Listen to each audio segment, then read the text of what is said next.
Welcome back to Coffee Time. We're having a few fits and starts here trying to get back on track, but I think we're about to conquer that problem. It's what happens when you have too many operating systems going on at one time, and some things don't like to talk to one another. Today we're going to talk about a tool that I think is fantastic for a classroom that is not one-to-one. If you have a one-to-one classroom, there are other options that might work equally as well or even better. But if you're in a classroom where only you have a device, you have an iPad or you have an Android tablet or you have a phone, and the kids typically do everything paper and pencil, or perhaps you have to wait for a cart of iPads or other devices to come in, I think this tool today is going to be something that you will want to look at, and it's simply called Plickers. So if you will grab a cup of coffee, sit back for a few minutes, we'll talk about Plickers and show you how it works, and I think you'll be as enthused as I am.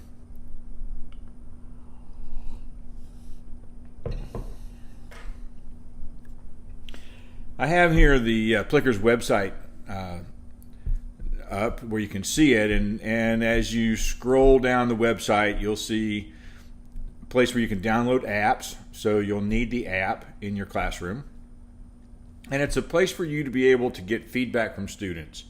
And I think the idea behind this is absolutely genius.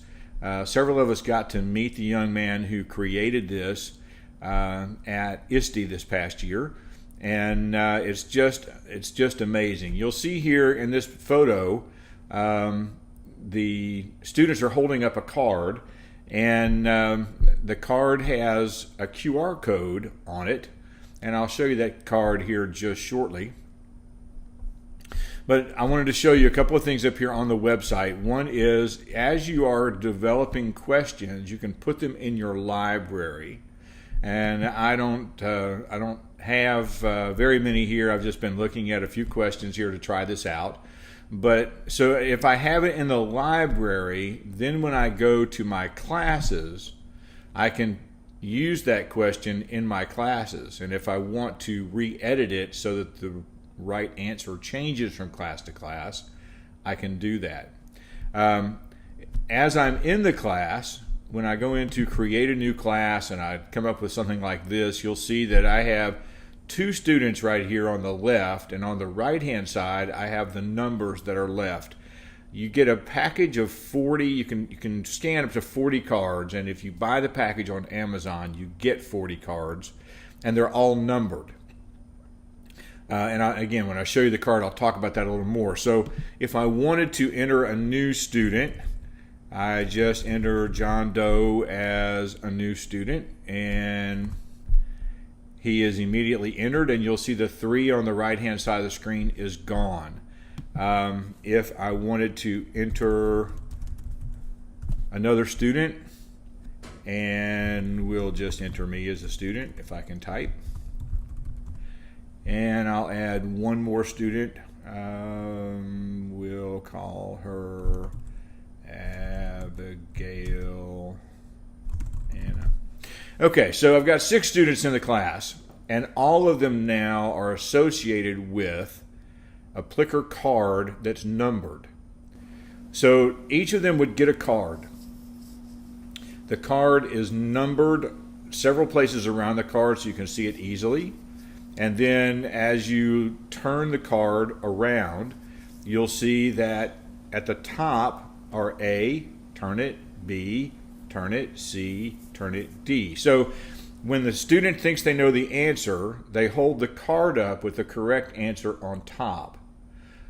So no matter how you turn the card, the scanner will read it.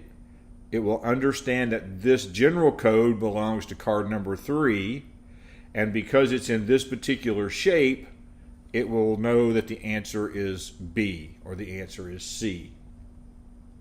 And with a quick scan of the room with your phone or with your iPad, you can quickly gather information from your students about what they think about a particular question. So let me take a moment and show you how that operates, and we'll come back to that in just a moment, and we'll see how this works on the scanner inside the app on your phone or your tablet. All right, so here's the card, and you'll see at the top on the upper right-hand corner there is a number 1. So I've assigned that card to a student. I don't have to do that, but I have. And then on each side of the QR code is a letter, and the student simply chooses the answer that they want to give, and they put that letter on top. And then when the scanner scans that card, it will automatically recognize that particular answer. We'll see that in action. Okay, so as we're looking at this video, I'm just shooting a little thing with my iPad to show you where these cards are placed, and I apologize for the bad Wi-Fi connection that I have trying to get this done.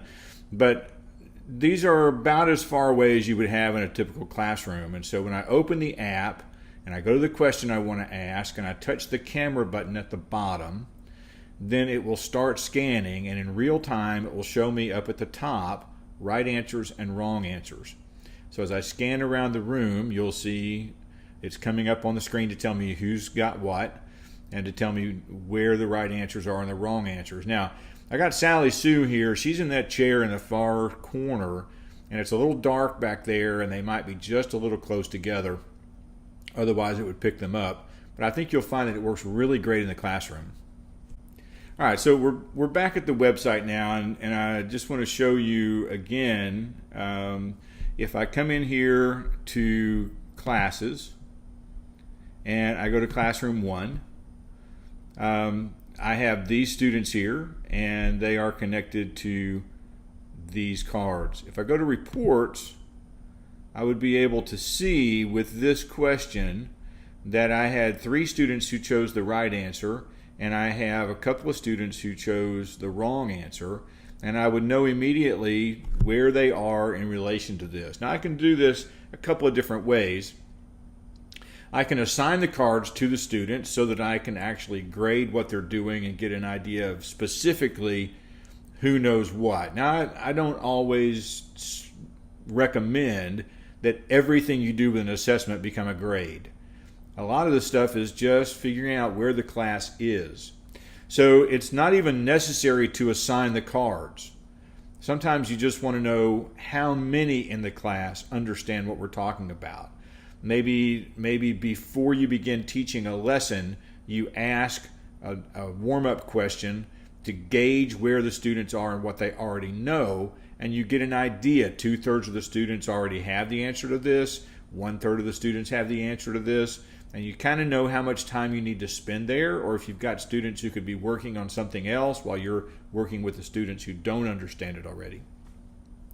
There's also a live view, and I won't be able to show that to you, but I could put this up on the screen on my smart board, or however it is I'm putting my laptop onto a screen for the students to see. And it would automatically come up and show me the results in real time. And again, this may be something you want to do when you're not assigning names to answers.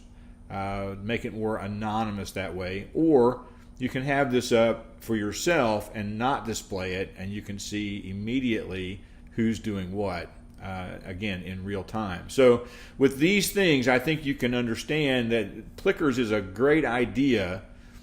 If you don't have clickers for a Promethean board or for a smart board, if you don't have one-to-one deployment of technology in your classroom, this is a great way to do that kind of thing electronically. And let me just go through one other thing before we're done, and that's this card. You can print these cards for free, and you can print them on cardstock so they get a little heavy weight to them.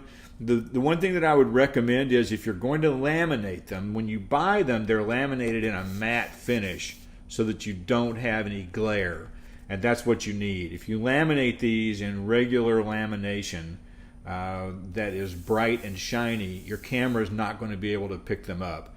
The camera is actually focusing here to get an idea of which numbered card this is. And so every QR code is different for every card number. So it doesn't matter if you're not assigning them by name, it doesn't matter which numbers you throw out there as long as you know how many cards you put out in the class. I hope that you've enjoyed a little time looking at Plickers, and I hope that you'll think about it. You can buy those cards on Amazon. The app is free. And until next time, enjoy the coffee.